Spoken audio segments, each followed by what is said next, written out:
Hey guys, I found the only gift that Dad wants this Father's Day. Goldbelly. Goldbelly ships the most iconic foods from the best restaurants across the country straight to his door for free.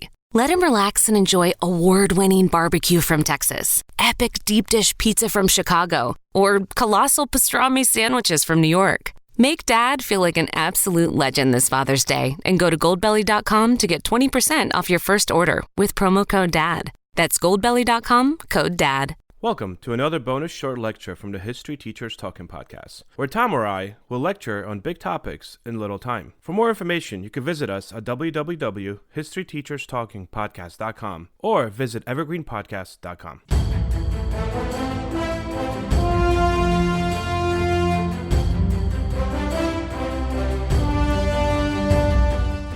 Zip codes are actually a much more recent phenomenon than you may believe. In fact, they were only implemented in 1963. The zip code stands for Zoning Improvement Plan and was created when the Postal Service lost a huge portion of their staff who went to fight in World War II. Because of this, the Postal Service needed a simple way to help the understaffed post offices deliver mail effectively. As such, the initial zip code created during the war was only a 2-digit number and only designated for major cities of the United States. The first number denoted the city, and the second denoted the state. But as the need for delivery expanded, so did the concept of the zip code itself. In the early 1960s, Robert Moon, a postal inspector, proposed the concept of the Zone Improvement Plan, or ZIP. Moon envisioned a system that would divide the country into clearly defined zones and assigned unique codes to each area to streamline the mail processing. Moon's proposal gained attention and support from the federal government. In 1963, after several years of development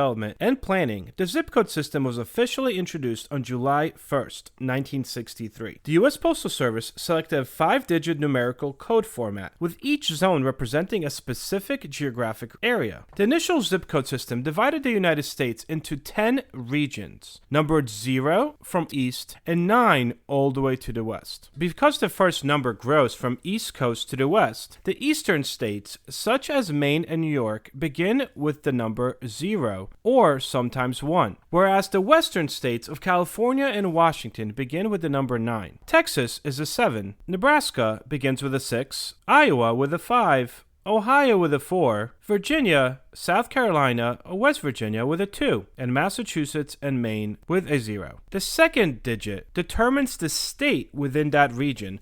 The third number designates the smaller region within that state and the central post office facility for that given area. The final 2 digits signify the local post office address itself, such as a city or a town. Because initially there was some resistance and confusion among the public regarding the implementation of the zip codes, the U.S. Postal Service launched an extensive educational campaign to raise awareness and educate individuals, businesses, and organizations about the benefits of using zip codes for more efficient mail delivery. To help convince people to switch from the old address formats, the U.S. Postal Service commissioned a 15-minute-long educational film led by a musical group, the Swingin' Six. It featured music, comedy, and even romance, with an end message by the Postmaster General of the United States. In keeping with the tradition of using cartoon characters to raise social awareness, Post Office also commissioned an artist to create the new mascot, Mr. Zip, who signified a new generation of speed and accuracy in the United States mail. In 1983, the U.S. Postal Service introduced an expanded zip code system that is called Zip Plus 4, often called the Plus 4 codes, add-on codes, or add-ons. A Zip Plus 4 code uses a basic 5-digit code plus 4 additional digits to identify a geographic segment within the 5-digit delivery area. This was especially important in major metropolitan areas, such as major cities. These last 4 digits would designate a city block, a group of apartments, an individual high-volume receiver of mail, or a post office box. Anything that would help identify or aid in efficient mail sorting and delivery. However, this new format was not adopted universally by the public and eventually became obsolete because of modern technology. Today, mail is sorted by a multitude optical character reader. It is a computer that instantly determines the correct Zip Plus 4 code from the address it scans on the envelope. It then produces a very specific delivery point through an assigned intelligent mail barcode. As with everything else, there are some fun facts, even about zip codes. For example, the highest zip code number is 99950 in Ketchikan, Alaska. The lowest zip code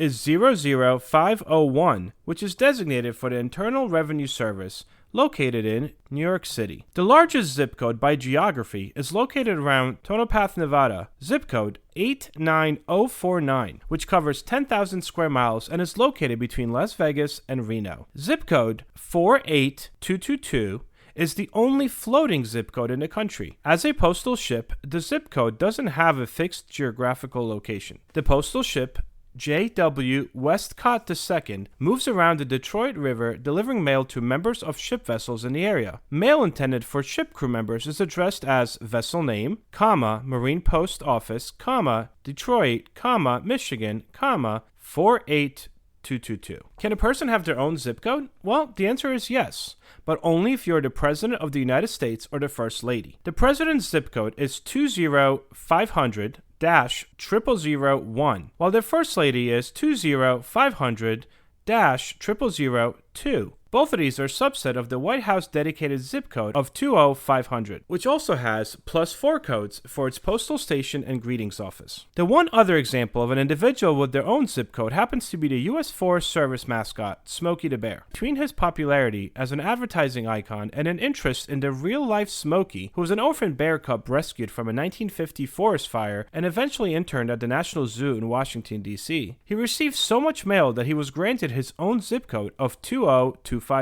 Although his zip code was eventually decommissioned in 1993, it was recently brought back by popular demand, as he still gets letters from children across the United States. Santa's letters go to an actual town of North Pole, Alaska, and the zip code is 99705.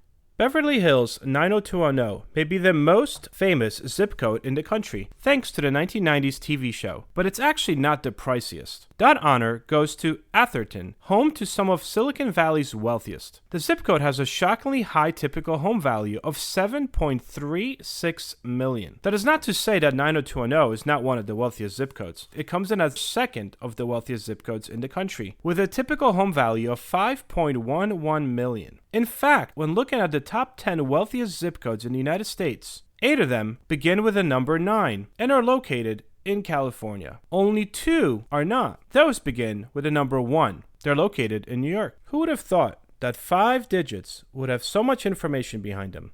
Hope you guys enjoyed this short lecture. Tom and I will be back later this week with a full episode.